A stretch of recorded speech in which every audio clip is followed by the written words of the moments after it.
Q&A. Karena setiap pertanyaan selalu ada jawaban. Dipandu oleh Yohana Margareta.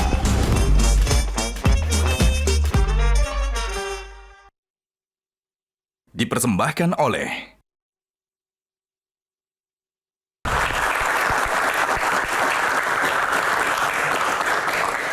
Pemirsa, apa kabar Anda? Jumpa lagi bersama saya Yohana Margareta dalam program eksklusif Metro TV Q&A karena setiap pertanyaan selalu ada jawaban. Pemirsa, ada yang paling spesial pada malam hari ini yaitu bintang tamu kita yang juga merupakan sutradara, pemeran, penulis skenario dan juga produser film di Indonesia yang sangat luar biasa dengan banyak sekali hasil karyanya. Kita juga akan langsung sambut penampilan kali ini Joko Anwar dan juga Mbak Dewi Umaya. Kita berikan tepuk tangan yang paling meriah. Mas Joko Anwar dan juga Mbak Dewi, apa kabar? Kalau Mas Joko, apa ini film terbaru yang akan rilis nih? Kayaknya nggak produktif begitu ya? Iya, mencoba untuk terus produktif. Film saya yang terbaru judulnya Siksa Kubur. Oh, horor religi. Ya. Drama horor religi. Drama horor. Kalau Mbak Dewi, apa Mbak kesibukannya? Saya sedang menyelesaikan produksi Sampai Nanti Hana. Terima kasih, tepuk tangan dong Mbak Joko Anwar dan juga Mbak Dewi. Baik, sekali lagi terima kasih sudah bergabung di Q&A. Ada 9 box, di dalamnya akan ada topik-topik yang akan kita bahas bersama. Apapun itu yang pasti pertanyaannya harus ada jawabannya.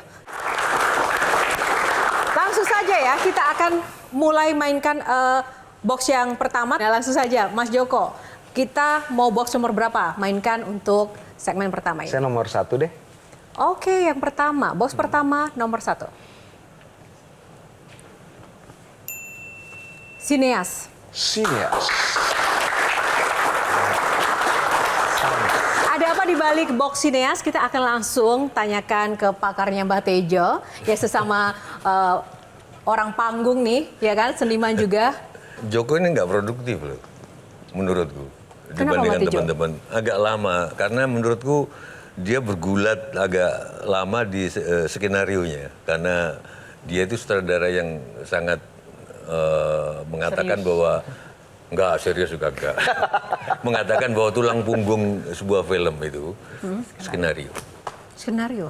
Itu prinsipnya Joko yang saya tahu. Tapi apa salahnya jika Jadi skenario-nya bagus, teknis cacat-cacat dikit nggak apa-apa. Teknis bagus, skenario-nya bolong-bolong, jelek. Jadi nggak produktif. Gimana? Tapi biasanya bagus. Tapi biasanya bagus ya? Biasanya bagus. Tapi setuju nggak Mas Joko tadi komentar Mas Tejo? Setuju, saya bikin film sebenarnya 2 tahun sekali ya. Terakhir akan rilis kan ini Sisa Kubur 2024. Terakhir saya rilis Pengabdi Setan 2 tahun 2022. Jadi 2 tahun. Antara film tuh biasanya 2 tahun, 3 tahun. Mas Joko, kan pernah ditawarin Hollywood, terus kemudian dikesampingkan. Emang sudah merasa besar ya? Sebagai sutradara gitu ya. Sampai kemudian merasa berhak menyampingkan tawaran yang lain. Sama gitu, Mbak Dewi juga begitu kan. Sebagai produser film kan juga filmnya sudah banyak gitu ya. Apakah Anda berdua sudah merasa besar? Apakah boleh tuh di dalam dunia sinematografi ya, seorang sutradara dan seorang produser sudah merasa besar gitu, sehingga ini saya nggak mau film ini, saya maunya yang ini gitu. Di bidang manapun kita nggak boleh sombong ya. Iya. Saya pikir nggak cuma di film gitu, bahwa kita selalu belajar, harus rendah hati tetap gitu. Karena kalau udah masuk ke dunia produksi film kita kecil kok, ya rasanya tuh kecil gitu. Kalau apalagi kita di-compare sama maksudnya filmmaker dari luar juga gitu. Tapi bahwa kita bangga dengan apa yang kita lakukan itu harus. Dan kita harus serius. Kalau menurut saya, makin lama kita bekerja di perfilman, semakin banyak yang kita sadari bahwa kita tidak paham gitu. Jadi semakin lama saya dan Mbak Dewi bekerja di film, semakin sadar, kita belum tahu apa-apa ya gitu. Dibandingkan dengan di awal kali kita masuk ke perfilman yang kita mungkin lebih percaya diri gitu. Oh, kita bisa bikin film yang bagus, yang laku. Tapi setelah bagus dari orang. Gitu. Tapi setelah masuk film dengan bentrokan-bentrokan, kita sadar bahwa kita nggak tahu apa-apa gitu. Bisa dijelaskan dikit nggak? Itu untuk aku juga ini soalnya. Ya. Terlepas dari inferior kompleks. Inferiority kompleks yang soal diundang Hollywood menolak atau apa gitu. Tapi artinya kita harus pede kan. Betul, betul. Nah, yang aku tanyakan buat Joko sama Mbak Dewi, bedanya pede sama sombong itu apa ya? Oh, oke. Itu tipis. Ya. Seseorang yang harus nyanyi di depan publik pada saat itu, dia harus pede. Kalau nggak bisa. Betul. Gitu. Saya rasa itu gimana? selama ini saya percaya bahwa sombong itu berarti kita merasa bahwa kita tidak bisa terkalahkan, kita lah yang terbaik dari segalanya. Kalau pede, kita paham kekuatan kita dan kita tahu kelemahan kita sehingga kita tahu menyikapi kelemahan kita. Misalnya dalam sebuah proyek, saya tahu apa yang harus saya lakukan, tapi juga menyiapkan hal-hal yang mungkin akan terjadi di luar dari kemampuan saya. Contoh konkretnya misalnya, ketika membuat sebuah film, saya sudah mempersiapkan skenario yang menurut saya sudah cukup untuk difilmkan, kru yang luar biasa, pemain luar biasa, tapi saya tidak akan terlalu yakin bahwa semua ini bisa terjadi tanpa saya harus mempersiapkan yang saya anggap kekurangan dari saya, misalnya. Saya punya kelemahan beberapa dan saya tahu itu kekurangan saya sehingga saya menyiapkan strategi dan planning kalau misalnya itu terjadi dan saya Kelemahan pelajari. Joko Anwar apa sih? Wah, banyak banget. Satu saja yang paling meresahkan. Saya sebenarnya orangnya introvert banget. Saya nggak percaya, Mas Joko. Betul, ini keringetan bukan karena AC-nya kurang, di sini dingin sekali, cuman saya memang orangnya demam panggung gitu. Katanya orang introvert tuh justru kayak imajinasi dan kreativitasnya lebih tinggi. Bener seperti lebih itu nggak? lebih Oh, gitu. sensitif. Silakan, Mbak.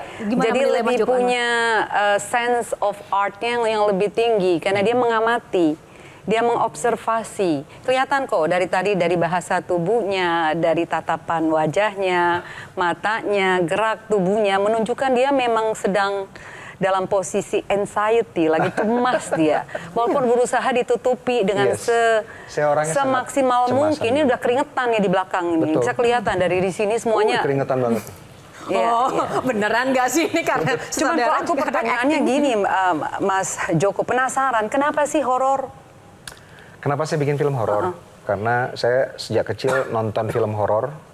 Saya besar di sebuah tempat daerah di Parenting Medan. lagi dong ya, masa kecil gitu ya, dipengaruhi sampai sekarang bikinnya film horor. Enggak, itu saya sebenarnya waktu kecil itu suka nonton, tapi bioskop yang terjangkau oleh saya, harganya cuma Rp100 pada waktu itu, bioskop lain bisa 250. Itu memutar film-film horor karena bioskopnya bioskop rakyat, jadi mereka hanya memutar film yang mereka anggap akan disukai oleh rakyat gitu. Dan kebanyakan film yang saya tonton di situ seperti yang bilang tadi horor. Jadi ketika saya tumbuh menjadi seorang filmmaker, kepinginnya membuat sesuatu yang seperti yang saya suka. Ada sisi edukatifnya nggak sih kalau bicara film horor? Oke. Misalnya nih, Mas Joko Anwar nulis skenario di kuburan. Saya waktu dengernya, buset ini orang belagu amat sih. Udah nulis skenario horor, nulisnya di kuburan gitu. Kayak kalau buat saya dengar mungkin itu kebiasaan dan tapi kalau dengar ini kok kayak belagu banget sih ini orang gitu ya. Padahal emang itu gayanya Joko Anwar gitu. Nah, Itu proses kan kreatifnya. ya itulah makanya kan kadang-kadang sombong dan percaya diri itu memang beda tipis gitu. Dan kalau kemudian percaya nggak setuju.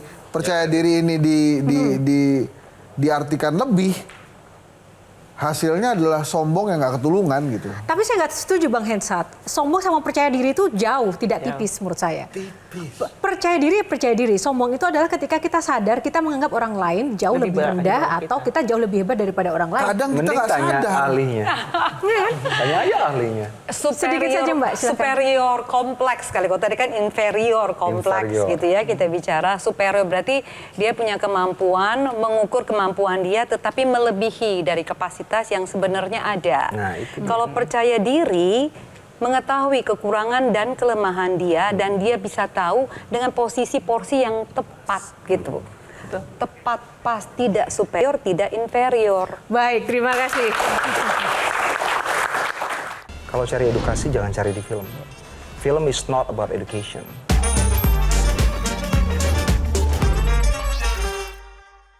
Dipersembahkan oleh